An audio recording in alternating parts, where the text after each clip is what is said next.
Yo, what up? How you guys doing out there today? This is your boy Roto Beast. I'm here to present you my NBA morning shoot around for Tuesday, November 12th. If you're new to this channel, please make sure and click the subscribe button below. This way you can watch all my NBA, NFL, and MLB videos. And if you haven't come and checked out our website here at dfscheatsheet.com, you're absolutely missing out.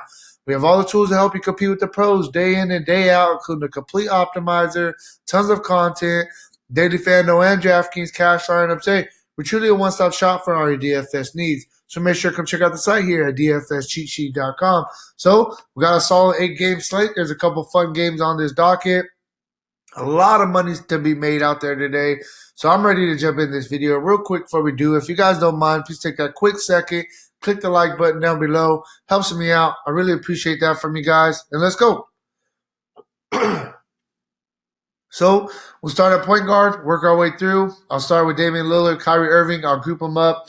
I definitely think that you can look at both of them. Lillard has the better matchup, and the Portland Trailblazers are struggling right now, so they need Lillard to definitely come through with the big-time game, get them out of this losing streak, this little mini losing streak that they're in. So Lillard definitely a guy that you can really look at if you want to pay up at point guard. Kyrie Irving, you can look at him as well. Definitely in play. It is a little bit tougher matchup against a Utah team who's a pretty good defensive team. But Kyrie's the whole team out there for Brooklyn. Their second best player in Karis LeVert is out as well, so they're going to need Kyrie to carry even more of a load. So you could really consider Kyrie, Lillard as well if you want to pay up at point guard. Moving down a little bit, 8,700. I think we could look at Malcolm Brogdon as well. Playing 30-plus minutes a game, averaging almost 9 assists, 5 rebounds, 21 actual scoring points for 42 fantasy points, giving us a really solid floor. He's also showing us some upside already. Jeremy Lamb is out. So they're going to need Brogdon to continue to score the ball. He gets a good little spot here going against OKC. He's going to be matched up against Chris Paul. Chris Paul a little bit older though. I will say that. I think this is a good spot for Malcolm Brogdon, 8,700. I think he's a really, really fair play today. Then we'll move down. We got to wait and see what happens with Ben Simmons. He is listed as questionable with the shoulder injury. If he's out, you can possibly look at, his backup, Raul Nato. But Nato's price tag has jumped up to 5,700, so it isn't a give me price tag. It's not a guy you're really just going to put in there because he's not dirt cheap no more. But you could consider him as a GPP play if Ben Simmons is out. Also, Tobias Harris is being rested for Philadelphia as well. So if Ben Simmons and Harris is out, you got to give the bumps to Josh Richardson, to Tobias Harris. Al Horford is out. Yeah, I'm sorry, not Tobias Harris. Al Horford is out. So you got to give a bump to Josh Richardson, to Tobias Harris, to Joel Embiid if Simmons and Horford, are both going to be out today. Mike Conley at 6,800. I think this is too cheap of a price tag for him. He's really starting to play much better. Back-to-back games of scoring 20-plus points and starting to kind of find his way with this new team. And I think 6,800 is a buy low opportunity. Mike Conley's, his price is going to continue to trend up. And I think this is still a really, really good price right there for him at 6,800. Kendrick Nunn, I think he's a guy we could continue to look at. A little bit more GPP play just because the minutes have kind of been up and down. A couple games he's played 32, 33 minutes. A couple games he's only played 19 to 22 minutes. So it's kind of all over the place. Makes him a little bit more riskier GPP play, but he has shown us upside with a bunch of 30 fantasy point games already on the season.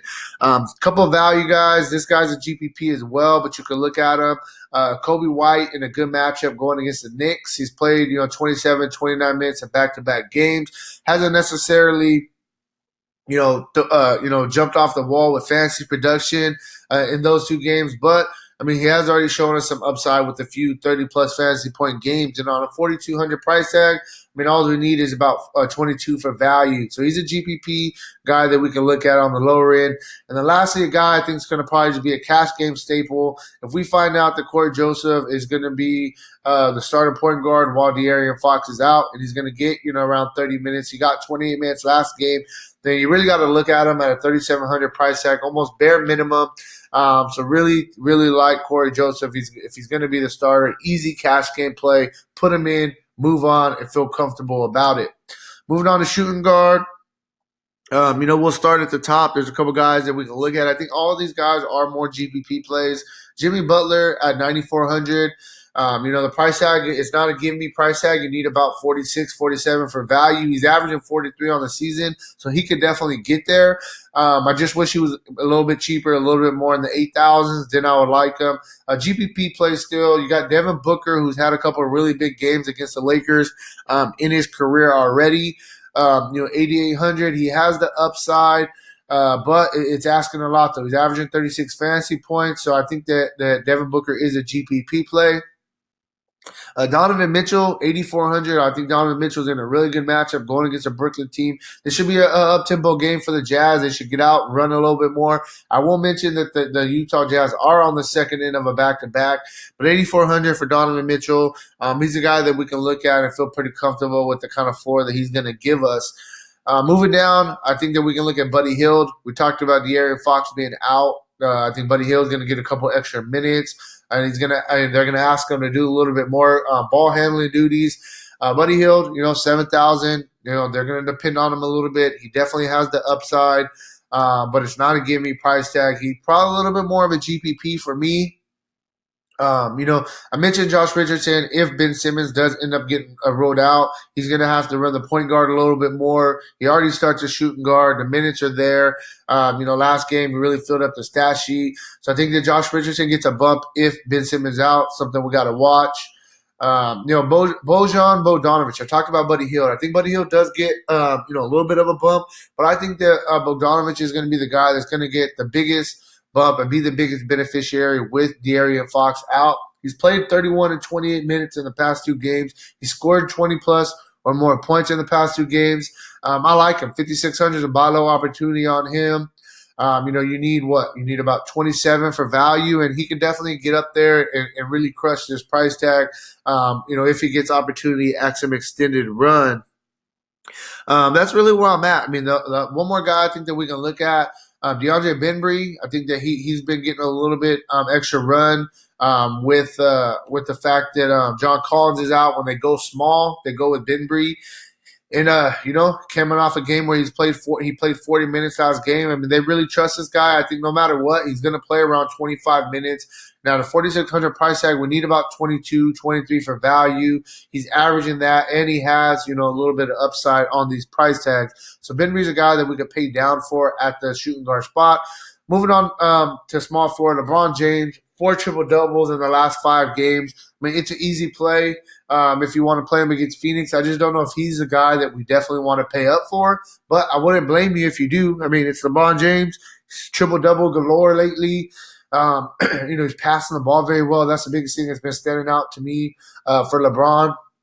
He's looking like a pretty good point guard, man. So LeBron definitely in play at 11.5. Tobias Harris, I talked about the Al Horford. I talked to possibly Ben Simmons being out. Both of those guys out. Really like Al Horford at 7,300. He's a guy that you could really, really consider. I think it's a very fair price tag with those other guys out. Danilo Gallinari. They need this guy to score the ball. They need him to basically be their best scorer. Who else do they really have to score? The other guy that's really been scoring has been Shane Gilgeous-Alexander. We see his price tag way up. Gallinari's price tag hasn't really caught up to him. Production hasn't necessarily been off the wall like I expected him to do a little bit better. But at 6,400, he's right there in that sweet spot. You need about 31, 32 for value. He's averaging 29 fantasy points on the season, close to what you need. So he's a guy definitely in play. TJ Warren, no Jeremy Lamb. They need some extra scoring. He scored double digits in 5 straight games with a couple, 26, 33 real-life scoring games. I mean, this guy can score the ball, and he can do that consistently, score in the 20s. We've seen that when he was with the Suns. He was the second-best player to Booker. I like him here at 6,100. It's a very, very good price tag right there in the middle tier. I think that you can also look at him in your cash games as well. Another guy, we talked about Karis LeVert being out. I think Tyron Prince gets a little bit of a bump, gets some extended run with that. The thing about him is the minutes have kind of been all over the place. He played 3 straight games of 33 or more minutes. Past 2 games have only been 21, 16. I mean, I just want to see consistent minutes is what I want to see from him. So it makes him a little bit more GPP play because we don't really know if he's, how much minutes he's going to play. Is he going to play 20? Is he going to play 30, etc.? Moving down, a couple of guys that we can look at in the value tier. Chandler Hutchins, 3,600. Played 23 minutes last game. The minutes are trending up. 3 straight games of going up a little bit, 4 or 5 minutes. If he's going to continue to trend upward minute-wise, you can really look at him. 3,600 price tag, buy low opportunity. All you need is about 18, 19 for value. So you can really look at Hutchinson as a value play. Also, Jakari Sampson, if he's going to get that start or nod, he's played 23 minutes or more in 3 straight games. He had 1 really good game, 2 kind of games, with the last game kind of being really horrible for Orlando in 23 minutes. But at 3,600 bare minimum price tag, all you need is 18, 19 for value. So I think that he's a guy that we could consider if he's going to be in that starting role. Moving on to power forward, Anthony Davis, game time decision with the shoulder. I expect him to play. Great matchup against the Suns. There's nobody on the Suns that could even contend with Anthony Davis. They don't got no big bodies like that. This is a spot where I definitely think he can really, really exploit. Sabonis has just been absolutely killing it right now. It's like last year they wanted to play him more, but they had Thaddeus Young. They got rid of Thaddeus Young so they could play Sabonis.